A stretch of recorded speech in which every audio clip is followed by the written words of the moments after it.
Congress finally caught up with him. But first, let's bring in a key member of the committee, Congresswoman Stephanie Murphy of Florida, January 6th Select Committee member. It's good to have you. Welcome to Primetime. Great to be with you, Chris.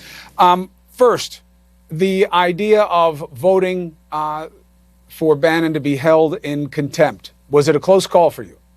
It was not a close call at all. After all, the mission of the January 6th Select Committee is to secure all of the facts around the January 6th insurrection and to move forward. Clearly, Steve Bannon is somebody who has information about the planning of and the day of January 6th, and he was given an opportunity to present his side of the story to the January 6th committee, and he chose not to.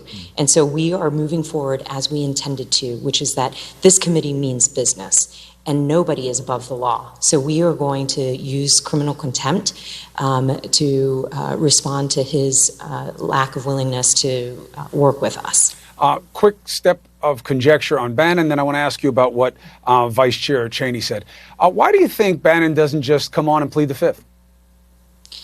One would think that if he has nothing to hide, he would show up before this committee and share the perspectives that he has had. If he believes he's in the right, as it sounded like he did on the day before January 6th, as he was rallying people up to bring the fight to Washington, he sounded like he felt very confident in his positions. And so one would have thought that he would just come to the committee and present his perspectives if he was so in the right. The fact that he hasn't is really problematic, but we can't allow him or any other person that we seek to subpoena and get information out of to avoid appearing before the Select Committee. I know, but he could show contempt for the proceedings by showing up and just pleading the Fifth. That's what I'm saying. He's taking another route, and it's an interesting one, especially given the level of contempt for his position of contempt. Vice Chair Cheney said something I haven't heard before, that playing at the privilege for Bannon and for Trump, Representative Cheney believes is proof that they had knowledge of what happened before January 6th. How so? How is trying to play at the privilege proof that former President Trump and or Steve Bannon knew what was going to happen? Well, playing at the privilege in this case doesn't actually fully apply, but it does indicate that there is something that they're trying to hide. Look, privilege only applies to elected officials' conversations with the president, and it's unclear whether or not the president can even, the former president, I should say, can even call on executive privilege in this case. And certainly Steve Bannon cannot, as somebody who was not an official of the U.S. government at the time when he had this conversation. So if there's any conversation to protect, it must mean that the president and Bannon are trying to hide. They were having conversations that were related to January 6th, and they're trying to hide behind these general statements that the former president is making around executive privilege so that they don't have to respond to the subpoena. But we're not going to let them do that. The reality is that nobody is above the law. If you are subpoenaed as an average citizen, you respond to that subpoena. If you don't, there are consequences. And what you saw the Select Committee do tonight is to move forward in the next step to ensure that we move forward on criminal contempt so that there are consequences to what Steve Bannon has done. Consequences are in part a function of speed of process, especially if you're trying to send a message not just to Bannon, but to other people who have been subpoenaed. How quickly do you think a prosecution could happen? Is it true that there may be a vote on Thursday? Let's start there.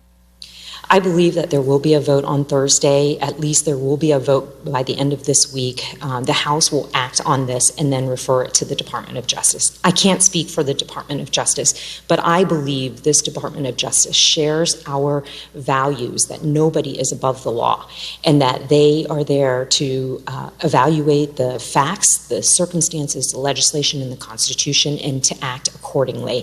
This is too important for them to sit on.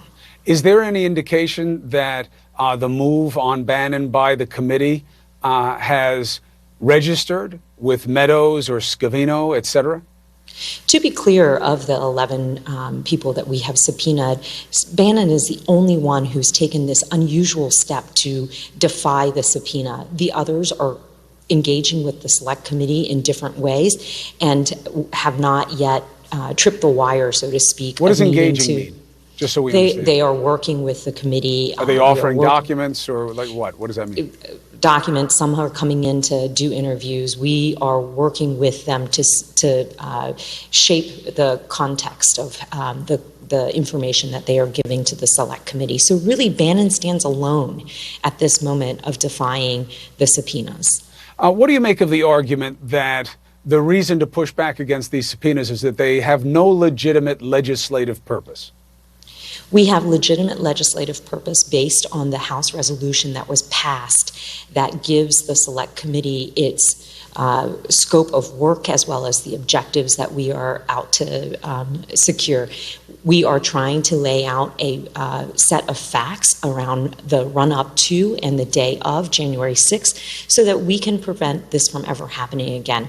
Our democracy is at stake in this moment when if people believe that it is okay to try to overturn a free and fair election through the use of political violence, then our democracy is at real risk. And so that is a very clear mission, and it has been passed by the House of Representatives. So we do have the legislative cover for what it is that we're doing. Bannon's biggest problem in terms of his argument, he's making a constructive argument of accommodation. He's saying the former president is going to, although the former president's lawyer keeps calling him just president, which is, of course, a little bit of a play on who gets to exercise the privilege. He's saying because Trump is going to exercise the privilege, I can't comply. Of course, it doesn't work that way. But more importantly, is it true? Well, we know it's true. Benny Thompson, the chair, said in his letter to Bannon's lawyer, Trump has not asserted privilege. The lawsuit is only about going after the archive and the documents. Is that true, that he has not tried to protect anybody, that Bannon's alone? Well, the former president believes that things that he says in the media and in the public is somehow writ of law, and unfortunately that's not how things work here. So he has not formally asserted privilege, and so none of them can hide behind random statements out there if they're not going to follow a real process. Our country is a country of laws and rules, and if you want to do that, you have to do it in the right way, and they haven't even taken that bare minimum step. And so what this all comes down to is that they are trying to deter and delay and play games with the Select Committee. And we're not here to play games. We are going after the information that we need to lay out this case, and we will use every tool at our disposal to do so. Congresswoman Murphy, thank you very much for joining us on this important night. Good luck doing the work of the people. All right, so